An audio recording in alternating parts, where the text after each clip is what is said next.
passar a palavra para ele, vamos fazer uma prece. Senhor Deus, nosso Pai de infinito amor e bondade, Criador de todos nós, Pai que és tão grande, mas que estás tão próximo de nós, que somos tão pequeninos, que cuida de todos nós, que ampara, pedimos, Pai, tua bênção para o trabalho a ser realizado essa noite, a tua inspiração no bem, teu amparo, Senhor, que o Senhor nos envolva na tua luz, no teu amor, na tua paz. Permite que os bons amigos espirituais estejam conosco, conduzindo esse trabalho através de cada um de nós, para que tenhamos todos uma noite feliz, fraterna e de muito aprendizado para todos. Que o Senhor nos abençoe e nos guarde hoje e sempre. O Jacó, eu acredito que quase ninguém aqui conhece, né? Então eu vou dizer quem é Jacó. É um grande amigo, na realidade, de muitos anos. Participa do Jornal Vórtice com uma coluna chamada Jacó Melo Responde há muitos anos também. Espírita desde criança, magnetizador há mais de 50 anos. E está aqui para trazer para nós mais um pouquinho dos seus conhecimentos. Nos abençoe, lhe inspire e lhe ampare a todos nós, Jacó, para a sua.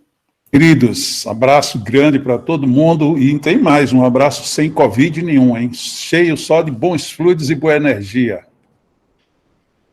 A gente pode pensar assim, magnetismo clássico, a partir de uma pessoa que normalmente ele é citado, mas não apresentado necessariamente como um magnetizador clássico. Mas eu, particularmente, o vejo dessa forma. Ele se notabilizou, sobretudo, na química, e ele queria, e tanto que ele ficou conhecido muito mais como um grande alquímico do que necessariamente um químico, né? Isso em termos populares. Paracelso é essa criatura. Ele nasceu ali no final do século XV, mas foi já no começo, no século XVI, em que ele se manifestou em toda a sua genialidade. Então, Paracelso, já naquela época, foi ele quem avistou a expressão fluido vital, foi quem pensou na possibilidade de nós estarmos todos envolvidos num fluido, que isto, um século depois, veio a ser totalmente resgatado, aí sim, pelo primeiro grande magnetizador dito clássico, que foi Van Helmont. Então, este daí resgata praticamente tudo o que o Paracelso, de alguma forma, ele tinha deixado um tanto quanto esparso, e Van Helmont reúne tudo isto, e aí ele cunha de vez a expressão fluido vital, que viria a ser depois associada completamente por Mesmer, e para a nossa linhagem, no caso espírita, Allan Kardec, então, toma conta desta expressão e lhe dá todo o sentido que nós conhecemos até hoje. Então, se nós tomarmos assim, só essa primeira grande linha mestra, eu tomaria como os grandes magnetizadores, em termos de magnetismo clássico, eu partiria de Paracelso e viria pelo menos até Allan Kardec. Então, para mim, isso aí seria o chamado período clássico, se bem que, para alguns, Kardec já estaria praticamente na modernidade, enquanto nós estamos agora na contemporaneidade. Mas essa precisão de separação de datas, ela não existe com tanto rigor, a não ser quando a gente começa a fazer comparação com os próprios dados que a história seleciona como de tal a tal período da idade clássica, tal a qual é a idade média, tal é a idade moderna e tal é a idade contemporânea. Mas, para a nossa vivência, eu acredito que este caminho é suficiente. Mas nós não lidamos apenas com essas pessoas, né? A partir de Mesmer, foi que a gente viu, de fato, abrir o leque. Não é que não tivesse antes, nem tivesse grandes magnetizadores ali junto com ele, mas foi a partir dele que, de fato, como aquela pessoa que vem e diz assim, olha, esse assunto existe, eu vou tratar dele, e eu tenho autoridade para falar do assunto. Por que ele dizia? Porque ele tinha faculdades suficientes, tanto psíquicas como acadêmicas, para puxar para si mesmo toda essa carruagem. Então, o Mesmer, ele traz em torno de si não só a mística do magnetismo, mas como a própria prática, a força viva do magnetismo. E aí, depois dele, aí nós tivemos aí uma infinidade. Temos esses que são mais conhecidos nossos, que já lidamos com o magnetismo há um pouco tempo, né? No caso, temos o próprio Marquês, que veio logo depois para aí já reafirmar uma parte do que Mesmer colocava. Depois nós tivemos Deleuze, que foi quem praticamente metodizou as práticas que o Mesmer empregou e das quais ele muito pouco falou. E nessa sequência tivemos ainda o Barão de Poté, que aí o próprio Allan Kardec faz uma justa homenagem a ele, e culmina, ele já tinha feito uma grande homenagem ao Deleuze, né? E culmina com um que ele ficou ali um tanto quanto de forma controvertida, o La Fontaine, e que é bem compreensível que, à época, ele fosse tido assim quase como que uma pessoa que estava tendendo a fugir do círculo. Mas quando a gente lê hoje, passado tanto tempo, a gente vê que ele não chegou a fugir. Ele tinha alguns senões, pelo menos em dois aspectos. Ele não gostava da palavra vontade. Por que eu digo que era da palavra? Porque ele era um indivíduo de muita vontade, então você não pode negar aquilo que você é. Então, quando ele negava a vontade, ele estava negando muito mais um sentido fantasioso que tinha sido empregado para a vontade, do tipo, basta você ter vontade que a coisa acontece, como que se você ter vontade não implicasse você ter que desenvolver alguma habilidade ou algum esforço. Então, tinha este problema, e o outro era que ele não respeitava, simplesmente para ele não existia limites. Então ele achava que ele podia lhe curar aqui agora, ele lhe curava agora, ele não esperava uma hora adequada, um ambiente melhor pontuado, não, ele simplesmente atuava.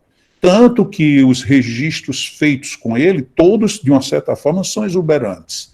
No livro Arte de Magnetizar, a gente vê ele fazendo curas em grandes teatros lotados, e ainda desafiando que os médicos levassem os seus pacientes para serem tratados e curados por ele lá na frente deles. Então, era um indivíduo de uma ousadia que assustava. Normalmente, quando aparece esse tipo de situação, a gente fica um tanto quanto receoso, que a gente já pensa, vai que isso dá errado, vai que dá um problema. Então, é melhor a gente não estar muito perto desse tipo de pessoas.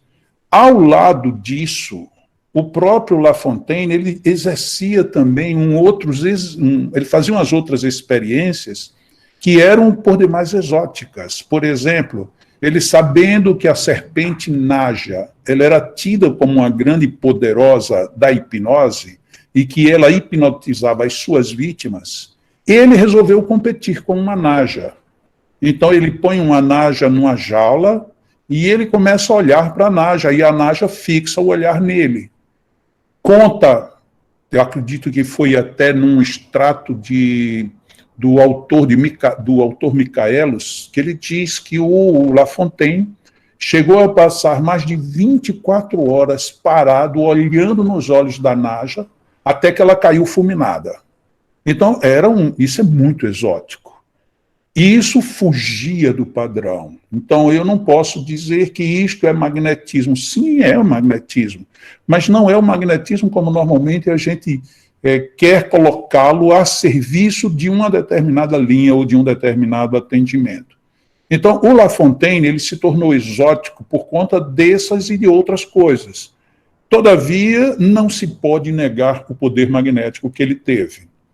Depois surgiu, já aproveitando um pouco a onda do sonambulismo, James Braid, que aproveitou e fez a partir dali o surgimento do hipnotismo, que se por um lado criou uma certa confusão com o sonambulismo, por outro lado era um respaldo que a ciência que surgira com Mesmer estava precisando no conceito acadêmico. Porque com a hipnose, ele foi conseguido, a partir de Braid, foi conseguido que se estabelecesse um padrão, coisa que o sonambulismo não tinha, porque você está sempre na dependência do sonambulizado e do magnetizador. e do nível de relação entre um e outro. Então, não é uma coisa tipo, você, como magnetizador, você consegue sonambulizar quem você quer. Ou então, você consegue sonambulizar todas as pessoas sonambulizáveis. E isso até em certo ponto era possível, mas não era possível você ter a resposta que você quer com todos os sonâmbulos. Já na hipnose, isso é muito mais comum. Então, a hipnose, ela entra porque ela pegou, o James Braid pegou a situação do tirar dores, tornou isso acadêmico, e a partir daí ele conseguiu o que até hoje nem Mesmer, nem o sonambulismo, não conseguiu em termos de dizer um assento na academia. Mas isso vai mostrando por onde é que anda, desde o clássico e até onde a gente vai chegando agora aqui no moderno. Aí nós tivemos, ao largo de tudo isso, nós tivemos figuras como um astrônomo jesuíta chamado Maxwell Hell, que produziu muitos fenômenos. Tivemos um padre suíço chamado Gassner, e esse padre, ele escreveu um livro, tem o nome do livro aqui, Maneira Piedosa de Viver, e neste livro ele narrou não apenas fatos magnéticos que ele usava, mas inclusive aquelas atitudes de exorcismo que ele, enquanto padre, resolvia. Eu não tive a oportunidade ainda de ler este livro deste autor, mas deve ser muito curioso, porque, ao que me consta, ele narra alguns detalhes do exorcismo que nós que vivemos aqui de fora deste meio, fica meio que parecendo apenas informações históricas. Mas eu estou à busca do livro dele e, nesses dias, a gente, quem sabe, a gente tenha, né? Ao lado de Mesmer, só para lembrar, nós tivemos também um grande discípulo dele chamado Deslon, que Deslon, inclusive, escreveu muitas coisas, brigou um pouco com Mesmer, discordou, mas defendeu muito o próprio Mesmer. E escreveu uma obra interessante com observações sobre o magnetismo animal. Depois tivemos um outro autor que chegou a ser traduzido pela FEB e que muita gente pode encontrar através da santa internet. A gente pode chegar lá e baixar. Esses são os livros do Alphonse Biet, que ele, além de ser magnetizador, ele fez uma espécie de compilação muito boa do que existia à época. E para não deixar de fora, tivemos ainda o Abade Faria, que esses livros deles já estão sendo trabalhados. Uma pessoa me deu notícia de que já conhece uma tradução do livro do Abade Faria, e que, inclusive, não concorda com algumas coisas dele. Sim, mas se você for ler qualquer livro antigo, clássico, vai ter coisas que a gente não vai concordar. E o problema, quando você pega um livro clássico, não é você ir procurar o que você não concorda, é você vai procurar aquilo que você vai ter condições de contextualizar. Isso é o que é, de fato, importante. E, para terminar, lembrando mais uma vez Allan Kardec, quando ele falou de Deleuze e quando ele falou de Potê, ele falou também do senhor Millet, que era o diretor da União Magnética de Paris, que era um grande magnetizador também, e que eu, particularmente, não tive acesso a nenhuma obra dele. Mas, como a gente está com os jornais do Barão de Potê em processo lento, mas continuado de tradução, quem sabe a gente vai encontrar alguns desses personagens e outros no meio.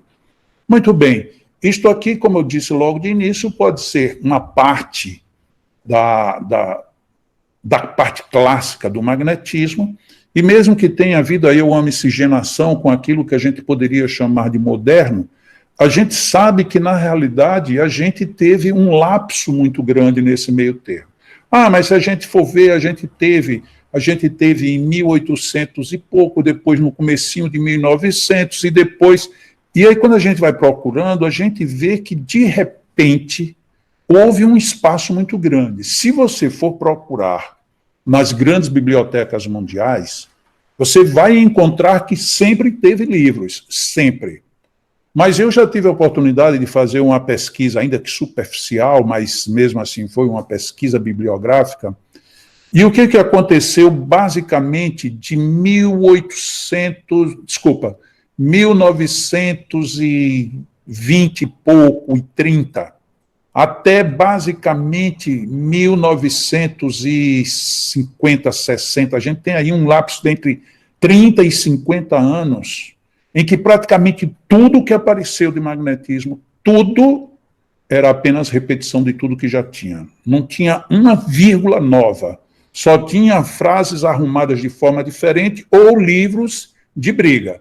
Eu não concordo, eu não gosto, eu fiz e não deu certo. Quer dizer, mas não tinha acréscimos. A gente passou um período muito longo sem acrescentar coisa nenhuma. Por conta disso, foi que eu consegui, na minha cabeça, lógico que aqui dentro, eu consegui fazer esse tipo de divisão entre clássico, moderno e agora vamos chamar o nosso período contemporâneo. Porque nesse período, que eu chamo aqui quase que é um período cego, a gente vai encontrar, para quem for precioso, né, e quiser entrar lá numa Gálica ou mesmo na própria pesquisa bibliográfica da Google, vocês vão encontrar livros que vão dizer, não, Jacó, acho que ele errou. Não é em número de livros, porque, vejam bem, no livro Manual do Estudante Magnetizador, o Barão de Poté já disse que em 1 ano e meio teve a publicação de mais de 900 títulos. Então, a questão não é em número de livros, é o que esses livros traduziram. Eu tive a oportunidade de baixar vários deles, inclusive eu tenho todos eles em arquivo, mas eu tenho muitos livros desse período. E a despeito de a minha demanda em cima do francês é 0,000 qualquer coisinha de nada, dá para a gente perceber, tanto pelo índice como pelas sequências, que foi um paradeiro completo. Não havia, era aquela situação, parecia assim, um editor estava precisando de um livro sobre esse assunto, vamos ver se esse assunto já está vingando, aí alguém ia e fazia. Essa mesma sensação eu vivi quando, em 1972, eu lancei o livro Passe. Eu lancei o livro Passe e, com muita honestidade, aquele livro foi muito mais um conglomerado de informações que eu coletei de muita gente. E naquele livro eu me reservei a colocar o mínimo meu possível. Por quê? Quem era Jacó, de onde é que esse cara vem, onde é que ele mora, qual é a autoridade que essa pessoa tem para dizer que fez e que testou e que não testou.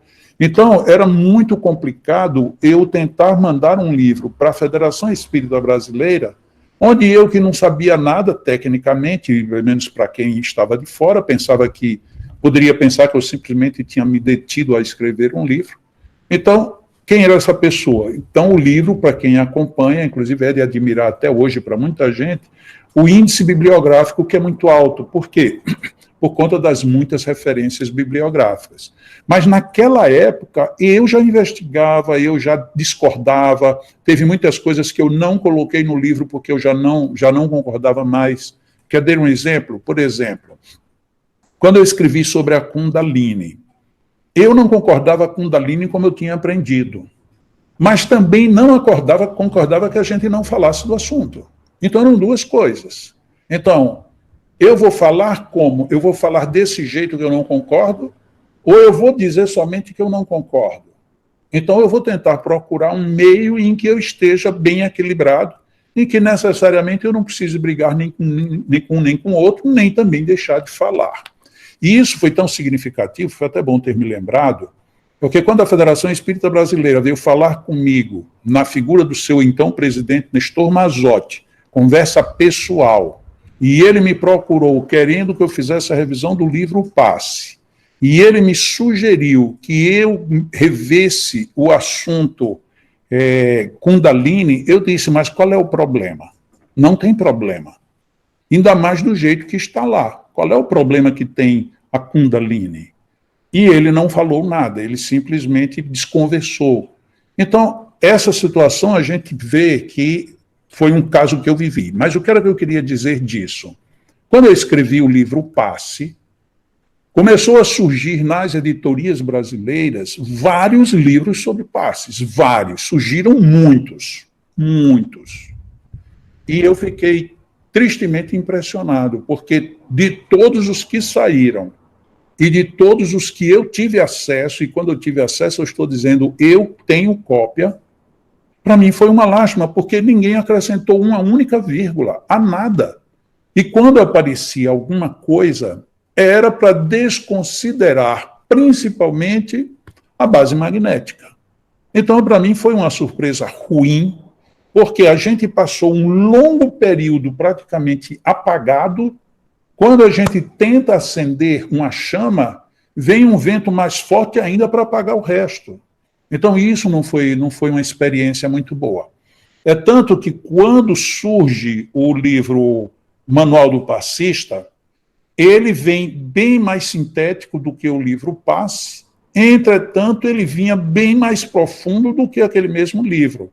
As pessoas não percebem porque elas leem o livro Passe e dizem, nossa, eu levei 2 anos para ler esse livro. E o Manual do Passista? O Manual do Passista, em 2 meses eu li.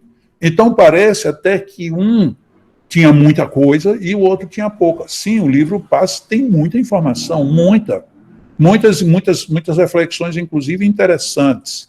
Mas não quer dizer que aquilo dali era para ser só aquilo.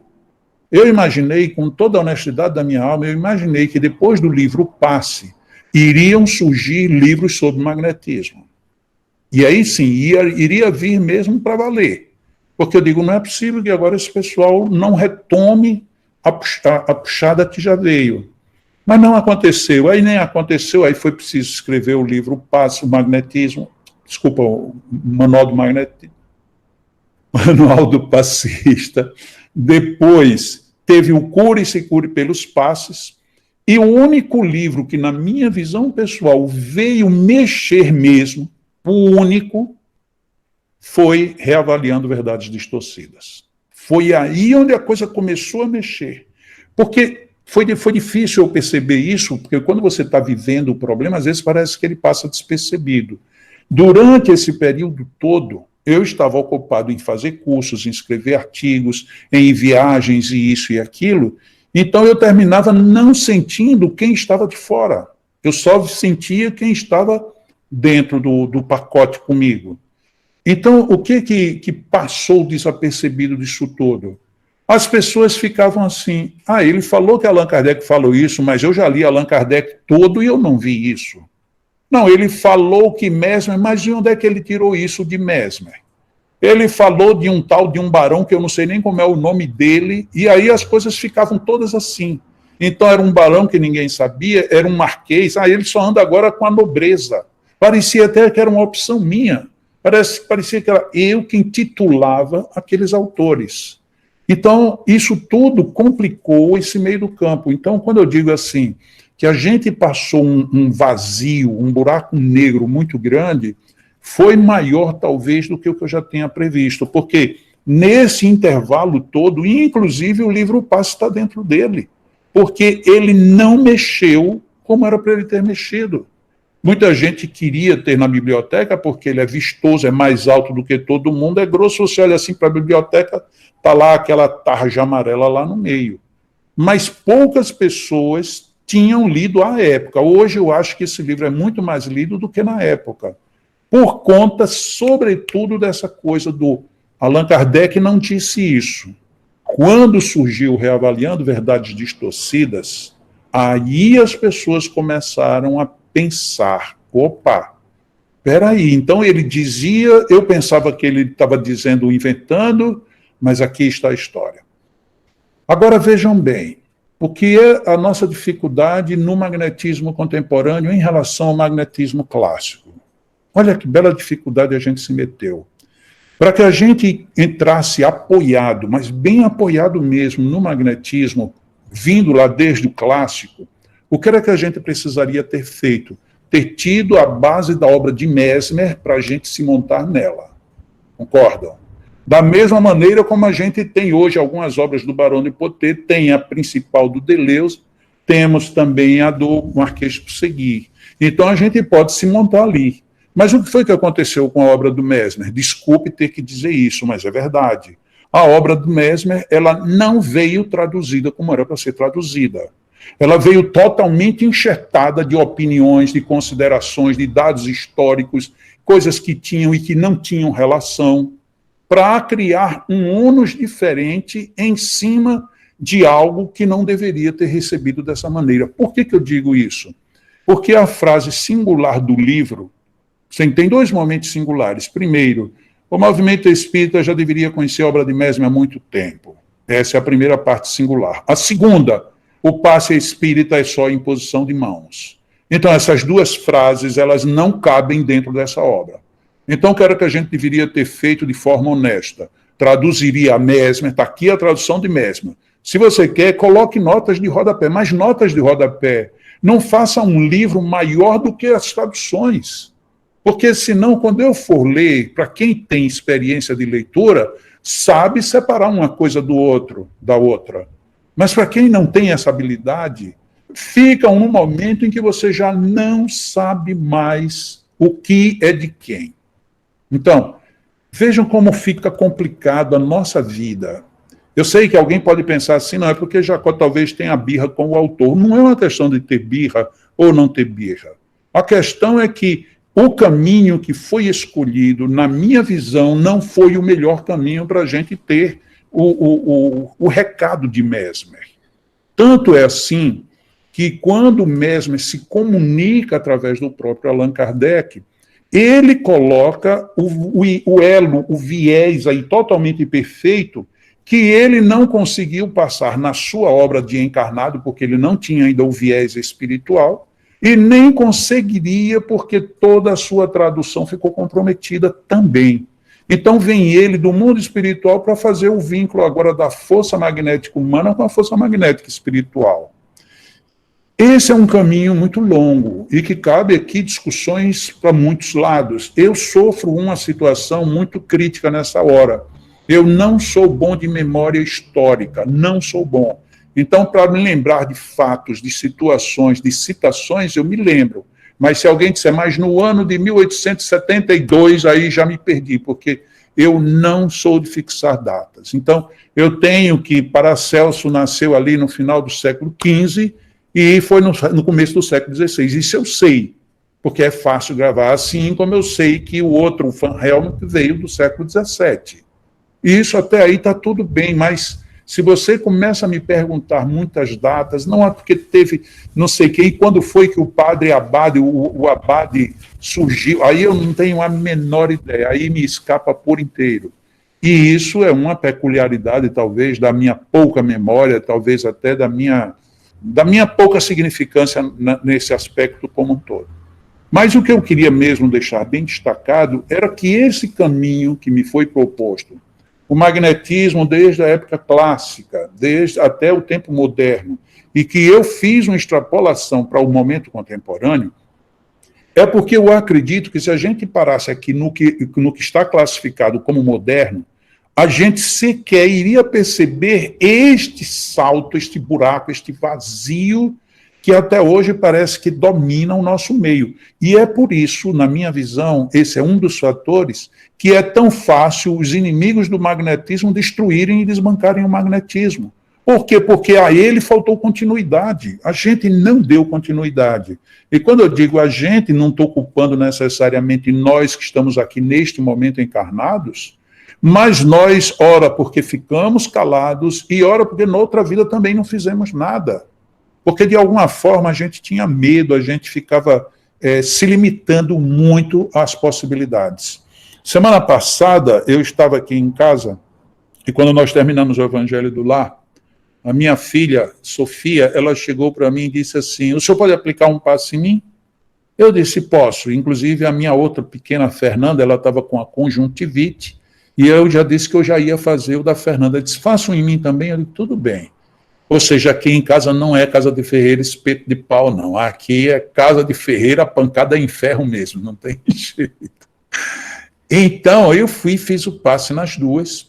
E depois que a gente faz isso às 6 horas da tarde, a gente janta depois. E quando a gente estava à mesa, aí a Sofia me perguntou assim, pai, deixa eu lhe perguntar uma coisa.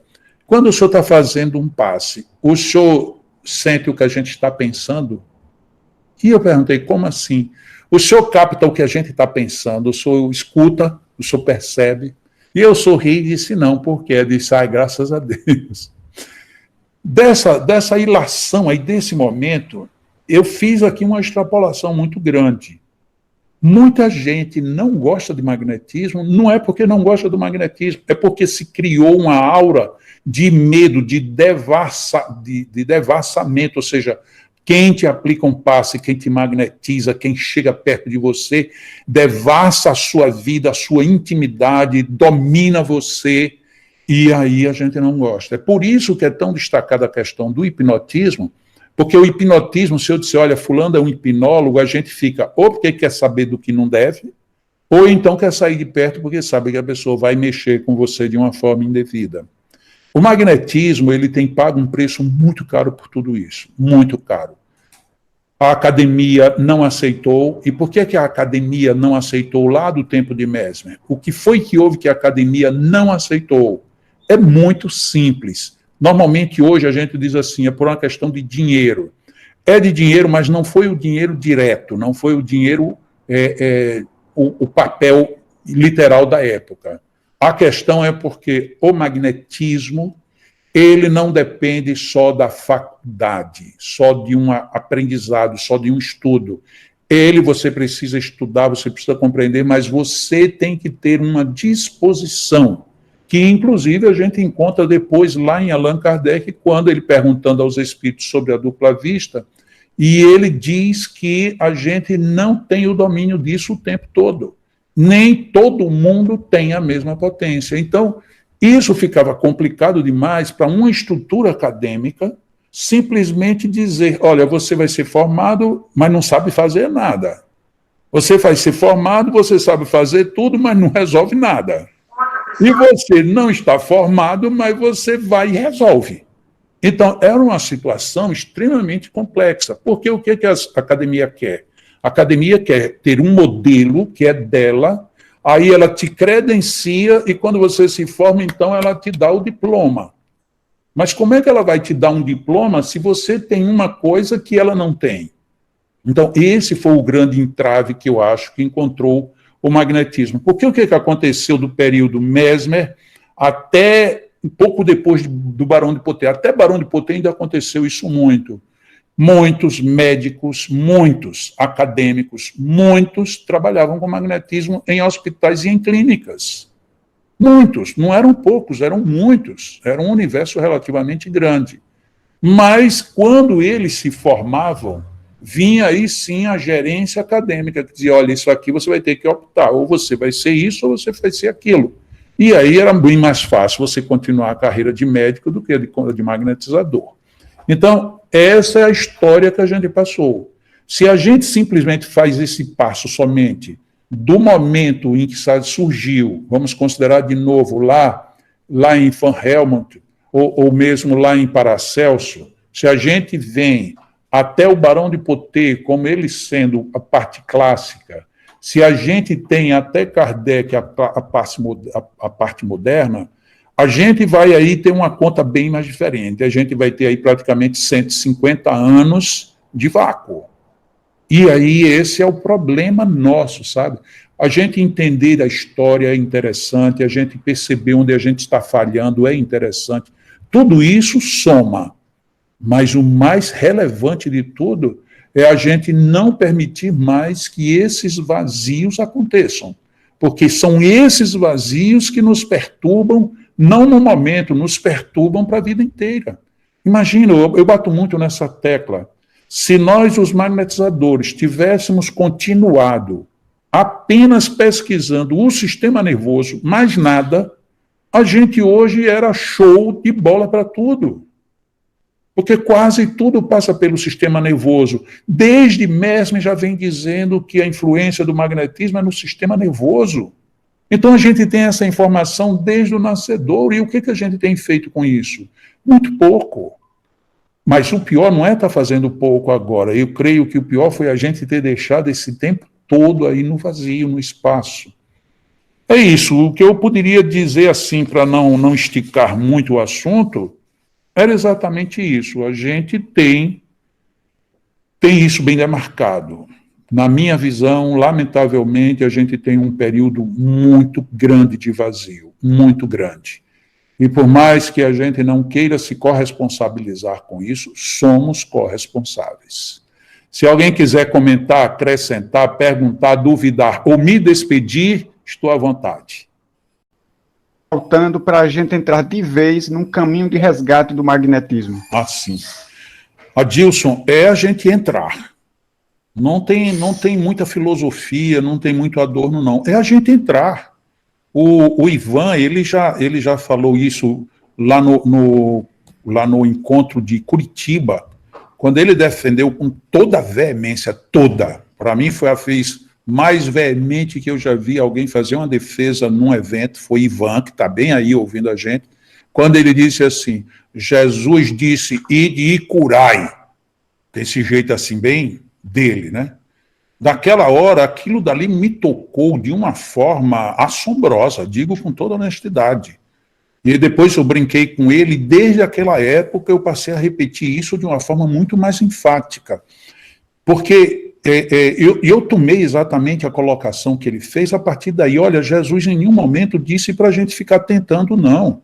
Ele disse que a gente fosse e fizesse. Então, se eu quiser agora voltar além do clássico, aí a gente vai ter que chegar no magnetizador Jesus. E aí, chegando nesse grande magnetizador, aí a gente vai encontrar aí, lógico, a gente vai encontrar um vácuo muito maior, né? Porque de Jesus até Paracelso foram 1.500 anos. Então, esse vazio foi muito maior. Mas o que a gente tem que fazer? Adilson, desculpa se a resposta possa parecer grosseira, mas o que a gente tem que fazer é mergulhar.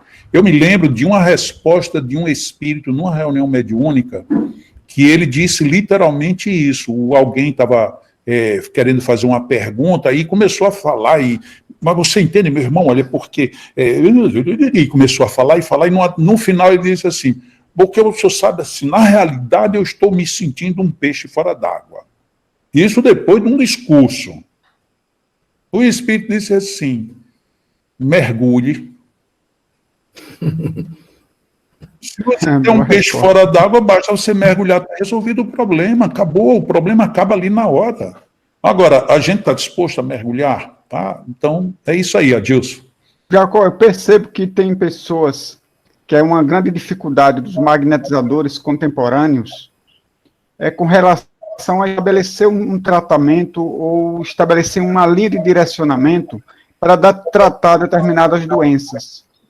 E, às vezes, um fica esperando que o outro tenha alguma experiência para passar de forma que ele possa dar andamento a um determinado tratamento.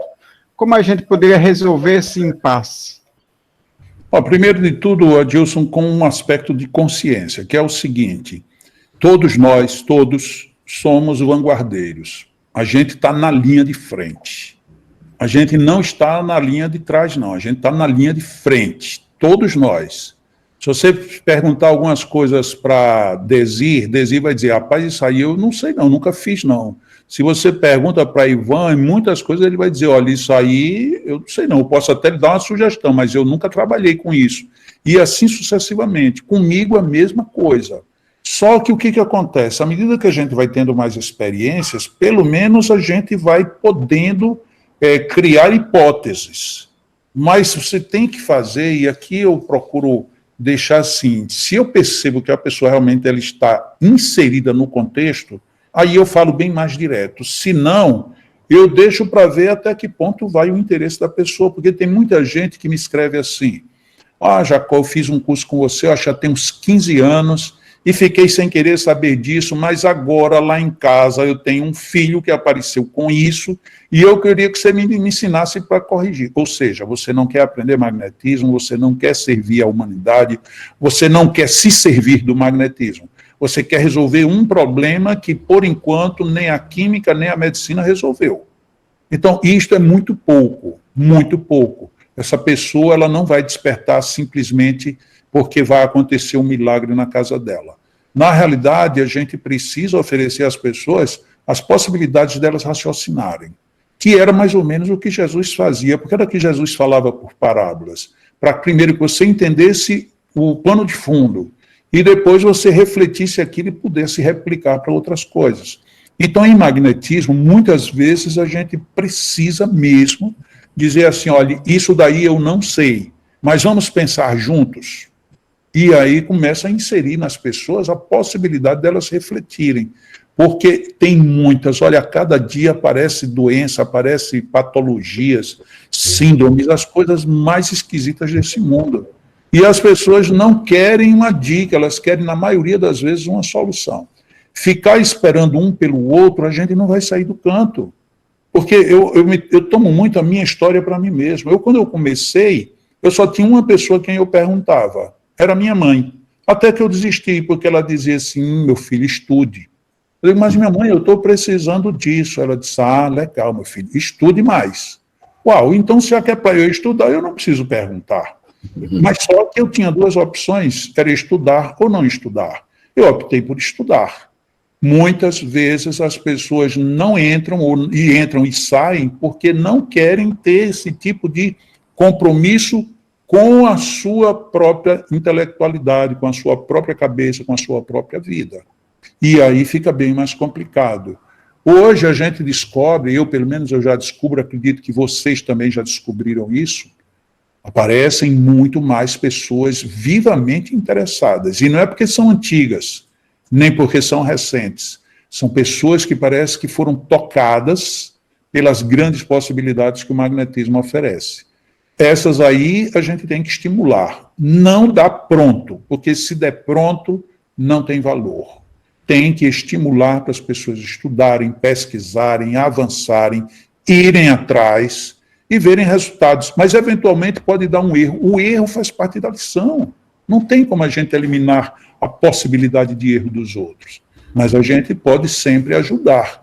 Eu, particularmente, eu ajudo muita gente dessa forma indireta, tanto dando orientações mais claras, quanto às vezes orientações mais metafóricas, como, em alguns casos, até intervindo, quando eu vejo que o negócio é de fato muito sério e que não tem outra opção, aí eu termino por intervir.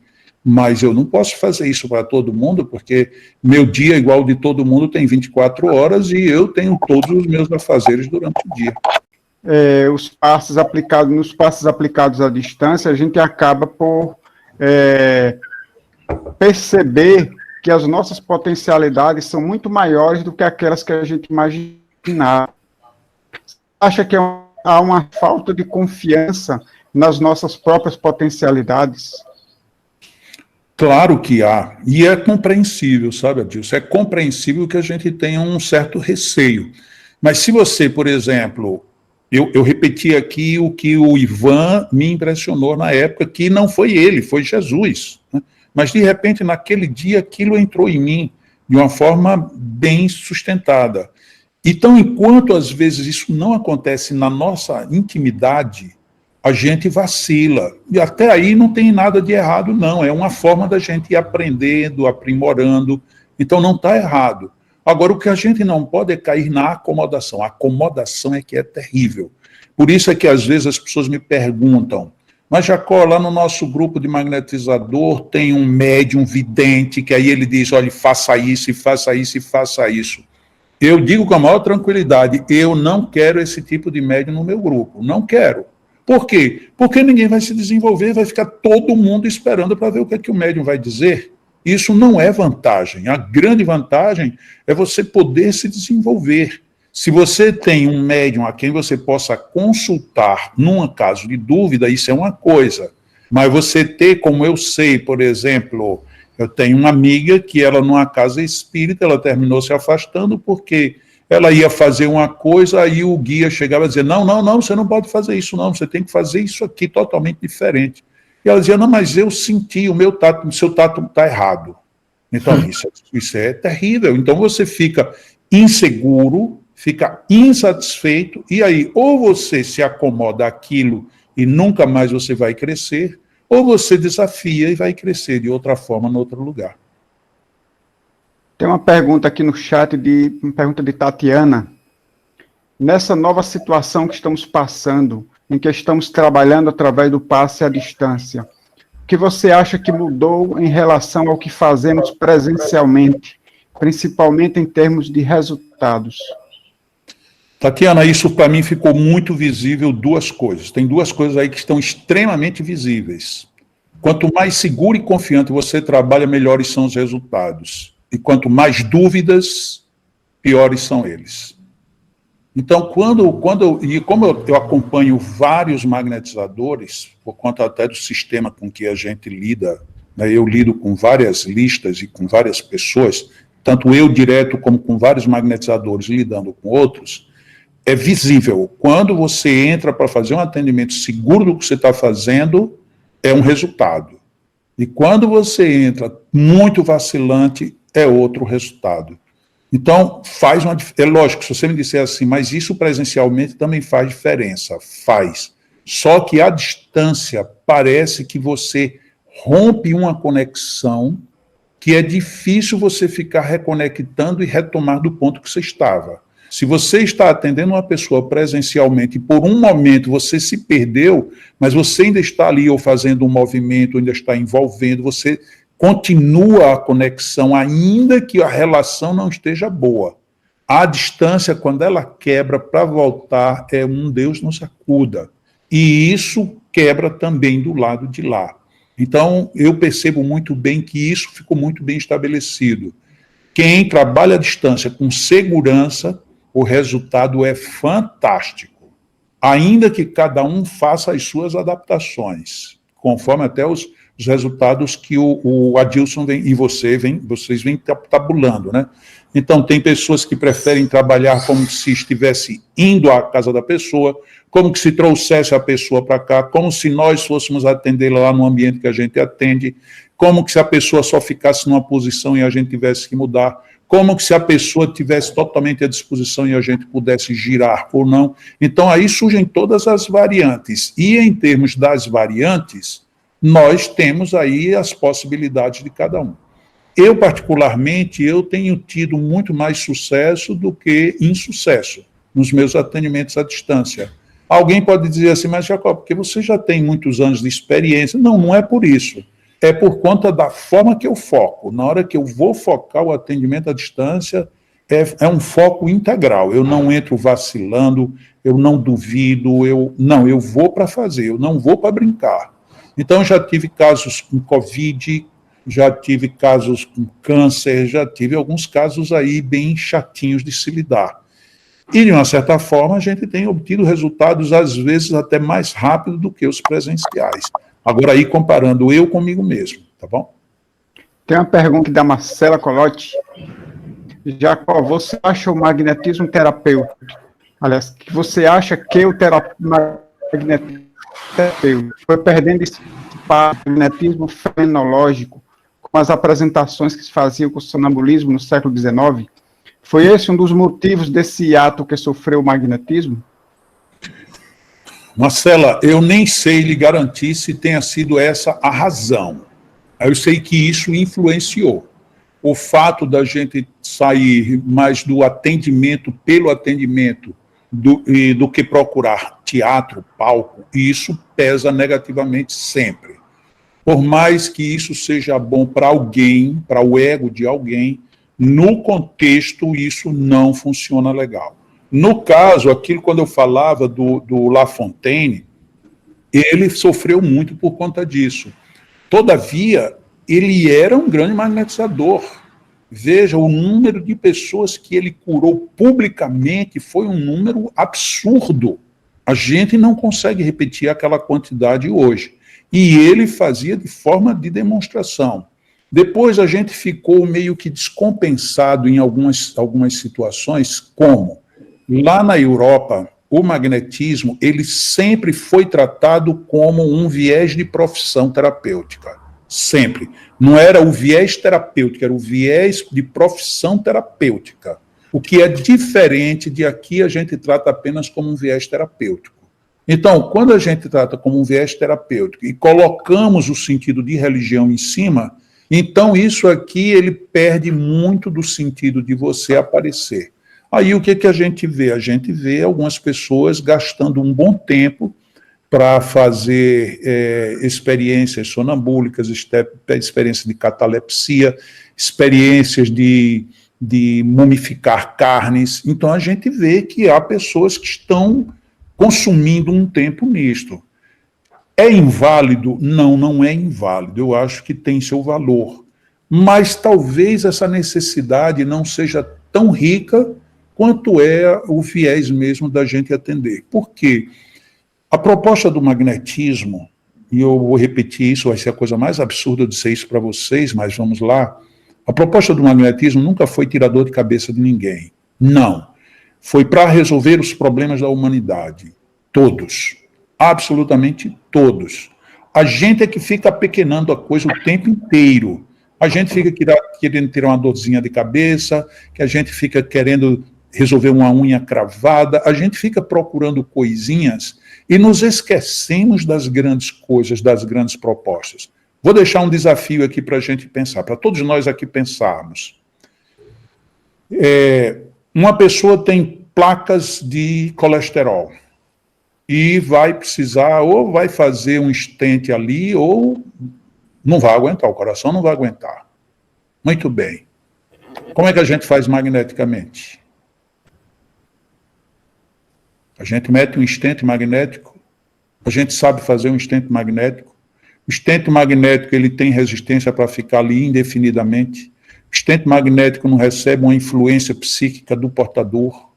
Primeiro ponto. Segundo ponto, se você vai simplesmente remover a placa de gordura, essa placa de gordura ela vai ser removida como? Solidificada como ela está? Será que ela, quando chegar num vaso menor, ela vai passar? E se ela bloquear um vaso menor? Vejam que são coisas extremamente comuns. Mas a gente não tem nem ao menos parado para pensar nisso, a gente prefere ficar mumificando um pedaço de carne.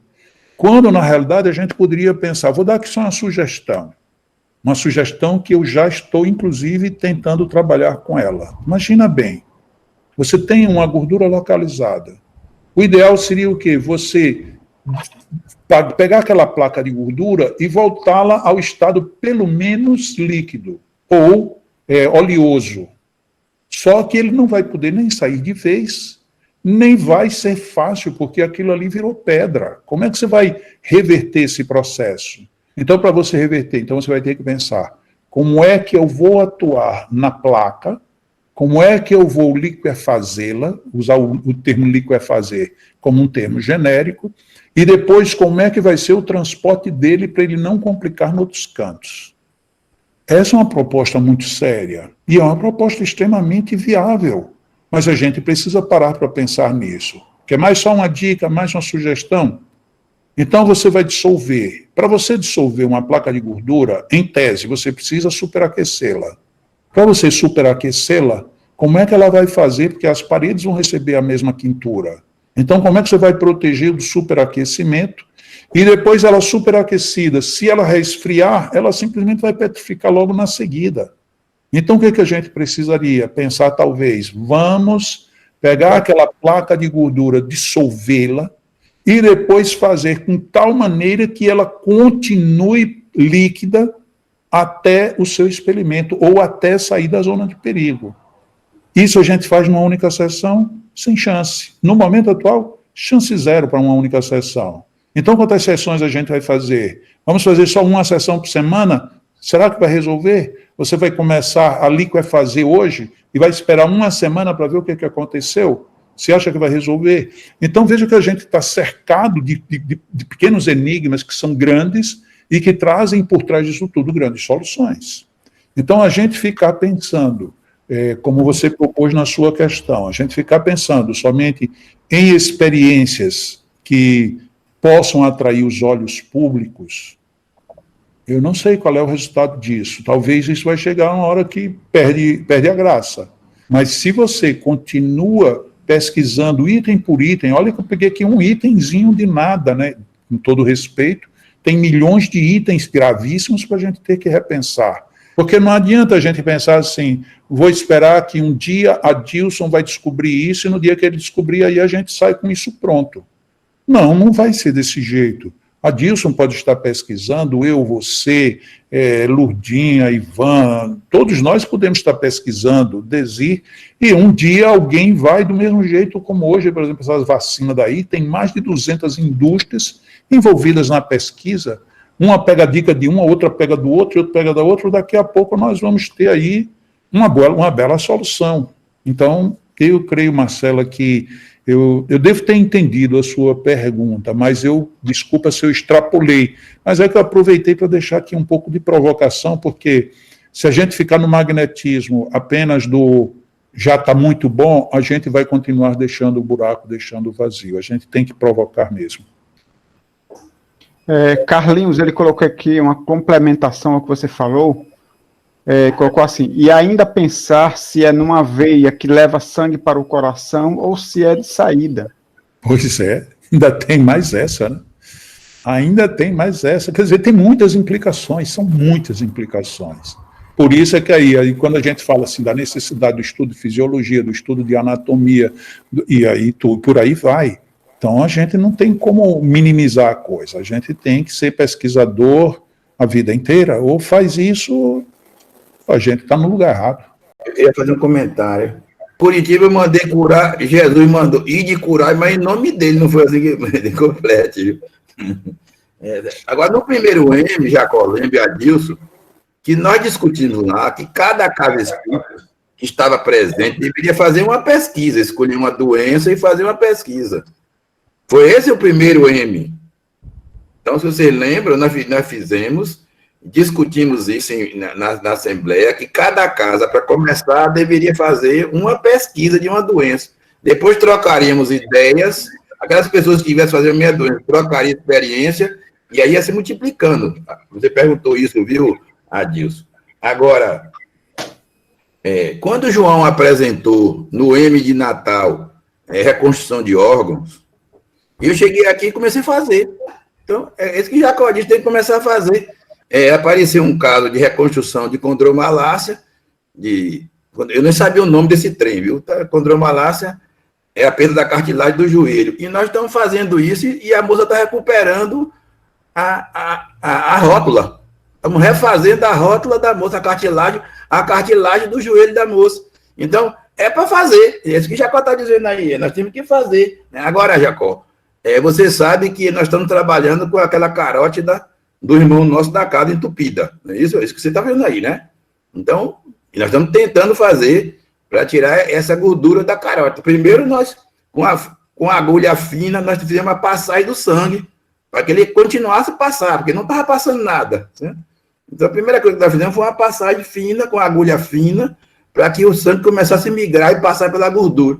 E agora estamos tentando tirar a gordura, é isso que está dizendo, tem que começar. Alguém tem que começar a fazer isso, né? Então, é isso. Então, cada casa espírita, eu acho que deveria escolher uma doença que aparece muito em algumas casas, e depois o grupo trocaria ideias. Essa é a ideia que foi desde o primeiro ano, isso que a Adilson perguntou de o movimento no magnetismo pudesse crescer mais ainda. Beleza, meu amigo, é isso mesmo, vamos juntos. Tem uma pergunta aqui de Sônia Teixeira, que ela perguntou assim, quando você faz estes atendimentos à distância, você vê alguma coisa ou conhecendo o problema, você conduz seu pensamento? As duas coisas, Sônia, faço as duas coisas. Já aconteceram alguns casos da pessoa nem ela saber o que é que ela tem. Ela sabe que tem uma coisa que a medicina não sabe o que é, ninguém sabe o que é, e vamos lá, né? Neste exato momento aqui, eu estou tratando uma pessoa, hoje será a quarta noite, que essa pessoa está com uma super retenção de líquido, e ela não come sal já de muito tempo, não come carne, não come glúten. Então, se você vai ver, assim, tudo o que, em termos alimentares, poderia significar, não tem razão, porque ela já não ingere. E não ingere não foi por conta do problema, ela já não ingere. Então, ela tem aí um monte de coisas, e foi fazer alguns exames. Ela, inclusive, não mora no Brasil, mora fora do Brasil, e os exames todos disseram que está normal, ela tem que fazer um regime e perder peso. Ela diz, mas fazer regime como? Então, só se eu morrer de fome, porque eu já como quase nada e do que eu como não sobra nada. Então, a gente está investigando. Só para lhe dar uma noção, já ontem à noite, a gente, no caso, eu cheguei literalmente na hipófise, mas antes desculpa, a hipófise não, no hipotálamo, Mas antes de chegar no hipotálamo, que foi onde eu encontrei que pode ser que ali esteja o problema, no tálamo, que o tálamo, eu não sei dizer, bom, ele tem uma conformidade como se fosse uma parte de uma concha. Então, se você imagina que aquela concha do tálamo é como se fosse uma concha colocada em cima, só para ter uma ideia, exatamente no que seria a base da concha do tálamo, na parte inferior, no ângulo, só para ter uma ideia, para você ter uma ideia de onde é que está, entre 15 minutos e 30 minutos, exatamente aquele ângulo dali, ali tem alguma coisa que está provocando uma disfunção, que eu ainda não sei o que é. E ontem, quando eu mexi, ontem à noite, na hora que eu toquei naquilo, me deu uma pontada na minha cabeça, que eu pensei que eu estava mexendo na minha cabeça. Tirei a minha mão com cuidado, fui eu tirando a mão, passou tudo. Quando eu voltei, a minha mão estava lá de novo do mesmo jeito. Então, de repente, eu estou trabalhando uma coisa que eu não tinha a menor noção nem de onde vem, nem para onde vai, e que nesses 3 dias, hoje vai ser o 4º, eu já tenho uma relativa segurança de que o problema está nessa estrutura do tálamo e com consequência direta numa glândula que tem no hipotálamo, que é nessa bendita do hipotálamo, que ela regula o líquido do corpo humano.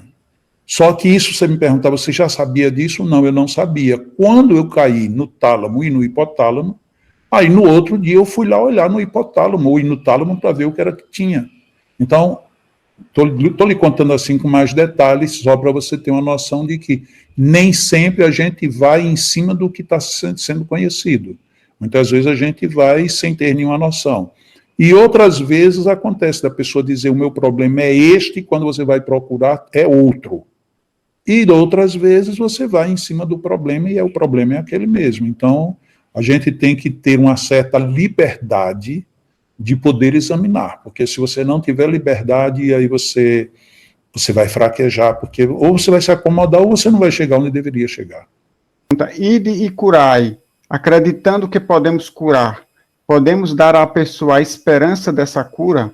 Ou isso é prometer cura e não devemos fazer? Olha, eu vou literalmente com Jesus, ide e curai. E Jesus foi tão mais ousado que antes dele dizer isso, ele disse assim, e entrando na casa, diga, não, saudai dizendo, como é que é, Ivan, tu lembra? Ele diz assim... A paz esteja nessa casa. Não é nem a paz, não, ele joga pesado, Jesus não joga a paz assim de graça, não, ele jogou, foi pesado mesmo. Ele diz, o reino de Deus é chegado. Olha como é que ele começa a brincadeira. O reino de Deus é chegado a ti. Então veja que a premissa é muito forte. Então, ide e curai, limpai feridas, limpai feridas, levantai aleijados, e aí vai dar de graça, expulsai demônios e dar de graça. Curar leprosos. Curar leprosos, exato. Então veja, Lourdinha, a gente tem que se comprometer. É aquela velha situação, você encontra uma pessoa que fuma, aí você diz, rapaz, para de fumar, diz, eu vou parar. Aí você pergunta, mas quando é que você vai parar? Não, nesses dias eu paro. Não para. Você quer parar mesmo? Eu vou parar amanhã. Olha, amanhã eu paro. Então você marca uma data. Então é a mesma coisa, se eu quero te curar, e eu ficar dizendo, olha, vamos ver se a gente tem merecimento, se os bons espíritos, se a gente tá desconfiando de saída, é a gente que não está produzindo. Então a gente tem que ir, se não der certo, vai dar certo. É porque ainda não era para ter dado, mas vai dar certo, e vamos que vamos. Eu penso assim, sugiro assim. Duas colocações para o Jacó aí, meu guru. Nós estamos trabalhando muito a criação fluídica, né? Fazendo as criações sob comando mental, mas nós fazemos muito, por exemplo, nos casos de obstrução coronariana, que a gente dissolve o trombo ou a gente dilata a artéria com um propulsor magnético e depois coloca um stent magnético ali. A gente então está fazendo criação fluídica. A gente podia pensar também, nesses casos de trombose, principalmente agora com os Covid, tem muita trombose pulmonar, trombose no coração também, que a gente desmaterializar o trombo. Nós trabalhamos pouco com a desmaterialização, a gente trabalha muito com a materialização, mas não com a desmaterialização. E uma coisa interessante que tem surgido muito agora, porque a doença não vem sozinha, é uma coisa impressionante. Estamos trabalhando um caso de convulsões repetitivas diárias numa paciente, em que eu estou trabalhando associado com o João Francisco, aliás, o João Francisco me deixando auxiliar, que nós estamos trabalhando o corpo caloso cerebral, que faz aquela união dos dois hemisférios cerebrais. E agora, da semana passada para cá, já mais 2 casos de convulsão, pedido socorro, e a gente trabalhando o corpo caloso. E às vezes a gente vai ter que fazer uma extirpação, entre aspas, de determinada região do corpo caloso, para ver se param as convulsões. Ou seja, ou a gente estuda, ou estuda, porque senão não vai dar conta de fazer nada. Na minha infância, eu conheci uma pessoa que fumava, e era para parar de fumar, ela disse, eu vou parar de fumar. Colocou o maço de cigarro no bolso e nunca mais fumou. E o maço de cigarro ali no bolso dele, bem acessível, mas nunca mais ele fumou. Quando eu parei de fumar, eu fumei 13 anos, dos 13 aos 26 anos. No dia que eu parei depois de um evangelho no lar. Eu disse, eu não fumo mais. Desculpa, eu disse assim, eu vou fumar hoje até meia-noite. O evangelho terminou 9 horas da noite, então eu tinha 3 horas para fumar. Aí eu acendi o primeiro cigarro, o cigarro ficou com gosto ruim. Aí eu fui abrir uma carteira nova, tirei um cigarro novo, acendi e o bicho estava com gosto ruim. E eu disse, eu não vou esperar meia-noite não, a partir de agora eu não fumo mais. E aí no outro dia, quando eu fui trabalhar, todo mundo me ofereceu cigarro. Aí eu dizia, pode ir deixando aí no birô. Quando terminou o dia, meu birô estava cheio de cigarro, mas eu não fumei nenhum, nem naquele dia, nem nunca mais. É essa vontade que o magnetizador tem que desenvolver, né? Tem que ter. Parei de comer glúten há algum tempo, né? Parei de comer assim. Sim. Eu não como glúten durante a semana, de jeito nenhum. Não como. E aí você veja, aqui nessa pandemia, nem sempre dá tempo de se ir buscar essa ou aquela comida. Aí eu chego ali para jantar, aí tem Lu, de vez em quando faz um sanduíche para os meninos, outro dia traz um hambúrguer não sei de onde, outro dia um pastel não sei de onde. No começo, meu amigo, isso era um suplício, era um negócio do fim do mundo. Hoje, não, hoje simplesmente aquilo não me afeta mais. Não me afeta assim, se eu inventar de comer, é desgraça. Como eu não quero desgraça, então deixo para lá. Então. E nisso em tudo, se a gente não fizer assim, amigão, o negócio vai para o descontrole. É sempre bom a gente refletir sobre tudo isso.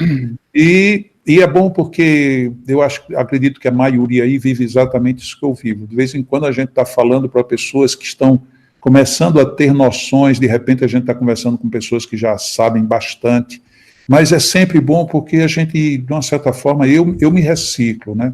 Eu tenho assistido algumas lives de algumas pessoas que eu diria, olha, eu não assistiria nunca porque eu estava sempre viajando, então de vez em quando eu tinha um compromisso que por algum motivo não teve, eu já vou e entro numa live diferente, exatamente para a gente ver, ouvir, sentir para onde estão as pessoas, o que está se pensando, o que se está fazendo, e é dessa maneira. Essa semana passada eu tive um encontro muito bom com a Adilson, inclusive causou uma belíssima repercussão, vocês viram, né, a entrevista dele aqui comigo.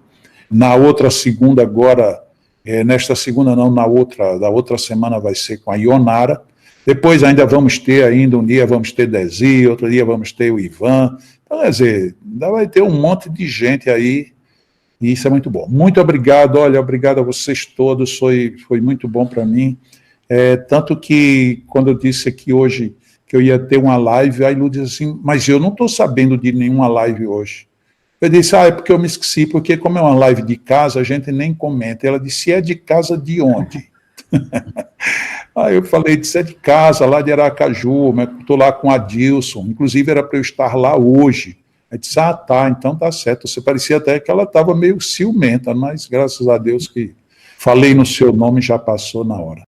Obrigado, Ivan, por ter vindo, obrigado, Desi, vocês são maravilhosos, mas obrigado a todo mundo, Áurea, Tereza, Maciel, Zé Garcia, Tatiana, Geise, Neida, Lurdinha, Rose, Rosângela, né? Cristiane e os outros que eu não estou vendo aqui. Um grande abraço, brigadão. Fiquem com Deus, vamos com Deus e vamos deixar esse vazio passado. Vamos fazer agora uma era de bom e amplo magnetismo. Deus nos abençoe. Obrigada, Mestre Jesus, por essa oportunidade ímpar, né, de estarmos reunidos aqui nessa palestra tão enriquecedora para nós. Que possamos, a teu exemplo, poder irmos e curarmos com muita coragem, com muita confiança, com muita vontade, que possamos a cada dia nos aprimorar cada vez mais nos nossos conhecimentos, melhorarmos moralmente para termos os melhores resultados para aqueles que nos procuram. Que tu esteja sempre na nossa vida, nos iluminando os pensamentos, nos melhorando nas palavras, nas atitudes. Que, acima de tudo, seja feita a vontade de Deus. Que assim seja.